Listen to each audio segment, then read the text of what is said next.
नमस्कार। एकता में बल है, ये कहावत तो हम सबने सुनी ही है ना? पर सोचिए, क्या होता है जब बात जिंदगी और मौत पर आ जाए और एकता ही बचने का अकेला रास्ता हो। आज हम एक ऐसी ही कहानी में गोता लगाएंगे जहां खेल कुछ ऐसा पलटता है कि शिकारी खुद ही हैरान रह जाते हैं। तो जरा सोचिए, क्या होता है जब एक शिकारी का, जिसे कहते हैं ना, फूल प्रूफ प्लान, उसकी आंखों के सामने ही फेल हो जाए। मतलब वो बस देखता रह जाए और उसका शिकार, अरे शिकार तो छोड़िए, उसका जाल तक लेकर आसमान में उड़ जाए। चलिए पता लगाते हैं इस मजेदार कहानी में। तो कहानी का पहला पड़ाव है एक चालाक योजना, और इसमें हमारे किरदार हैं चिंटू और चिंकी। देखते हैं इनकी बड़ी तैयारी आखिर है क्या। तो चिंटू का इरादा एकदम साफ है। ये कोई शौकिया शिकार नहीं हो रहा है, नहीं। उसके लिए तो ये एक बिजनेस है, पैसा कमाने का जरिया। और यहीं पर देखिए लालच की एंट्री होती है, और यही लालच आगे जाकर पूरी कहानी को पलट देगा। और इनका प्लान, अरे बिल्कुल सिंपल, 3 स्टेप्स का प्लान है। पहला, दाना डालो। दूसरा, छिप जाओ। और तीसरा, सही मौका देखकर जाल फेंक दो। सुनने में तो एकदम परफेक्ट प्लान लगता है ना? क्या ही गलत हो सकता है इसमें। अब आता है कहानी का दूसरा हिस्सा, जाल में फंसे कबूतर। वो जिसे एक शानदार दावत समझ रहे थे, वो असल में एक बहुत बड़ा धोखा निकलने वाला था। और यहीं से कहानी में एक ट्विस्ट आता है। देखिए, झुंड में से एक आवाज उठती है, शक की आवाज। एक समझदार कबूतर को ना कुछ गड़बड़ लगती है। वो खतरे को भांप लेता है। कह सकते हैं कि ये समझदारी और लालच के बीच की पहली टक्कर थी। लेकिन अफसोस, दानों का लालच इतना बड़ा था कि वो उस समझदारी की आवाज पर भारी पड़ गया। सारी सावधानी हवा हो गई और पूरा का पूरा झुंड दाना चुगने के लिए नीचे उतर आया। और बस यही वो गलती थी जिसकी उन्हें बहुत बड़ी कीमत चुकानी पड़ने वाली थी। और फिर वही हुआ जिसका डर था। जाल गिर गया। बस एक पल में पूरी बाजी पलट गई। चारों तरफ घबराहट और बेबसी का माहौल। शिकारी के नजरिए से देखें तो ये एक परफेक्ट जीत थी। प्लान कामयाब रहा। तो ये देखिए, एक ही पल के 2 अलग अलग पहलू। एक तरफ चिंटू और चिंकी की कामयाबी का जश्न, और दूसरी तरफ कबूतरों की मुसीबत और लाचारी। मतलब एक की जीत, दूसरे की हार। और जब लग रहा था कि भाई इससे बुरा और क्या हो सकता है, तभी सीन में एंट्री होती है एक और शिकारी की, एक बिल्ली, जो इस आसान से शिकार पर हाथ साफ करने के लिए बिल्कुल तैयार थी। अब तो कबूतरों के लिए ये लड़ाई सिर्फ आज़ादी की नहीं रही, ये जिंदा रहने की लड़ाई बन गई थी। इस पॉइंट पर आके तो सारी उम्मीदें मानो खत्म हो गईं।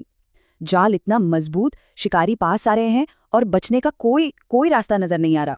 उन्हें लगा कि बस यही उनकी कहानी का अंत है। लेकिन कहानी अभी खत्म नहीं हुई है। अब आता है तीसरा और सबसे अहम हिस्सा, एकजुटता में शक्ति।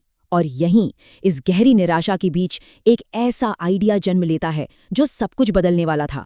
यह आइडिया कौन देता है? वही लीडर कबूतर, जिसने पहले सबको चिताया था। वो एक हैरान कर देने वाला प्लान सामने रखता है। वो कहता है, सुनो, अगर हम इस जाल से बाहर नहीं निकल सकते तो क्या हुआ, हम इस जाल को ही अपने साथ लेकर उड़ चलेंगे। और उनका मिशन, अपने एक छोटे से दोस्त, एक चूहे तक पहुंचना, जिसके पास उनकी आजादी की चाबी थी। और फिर वो एक कमांड देता है जो सब कुछ बदल देता है। सब एक साथ जोर लगाकर उड़ना। देखिए, असली ताकत पंखों में नहीं थी, असली ताकत थी एकता में।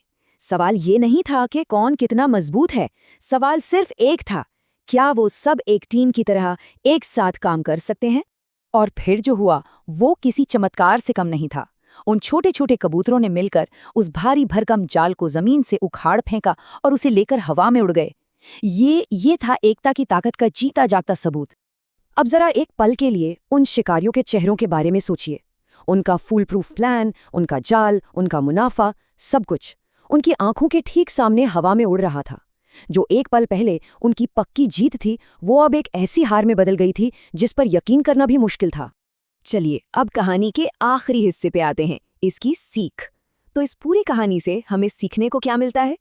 देखिए, सबसे बड़ी और सीधी सीख तो वही पुरानी कहावत है, एकता में बल है। अकेले अकेले हर कबूतर कमजोर था, जाल में फंसा हुआ था। लेकिन जैसे ही वो एक हुए, उन्होंने अपनी सबसे बड़ी मजबूरी यानी उस जाल को ही अपनी ताकत बना लिया। ये सिर्फ एक कहानी नहीं है, ये किसी भी टीम, किसी भी समाज, यहाँ तक कि किसी भी देश के लिए एक बहुत पावरफुल मैसेज है। तो चलिए इस कहानी के 4 जरूरी टेकअवेज को समझते हैं। पहला, टीम वर्क बड़ी से बड़ी मुश्किल को भी पार कर सकता है।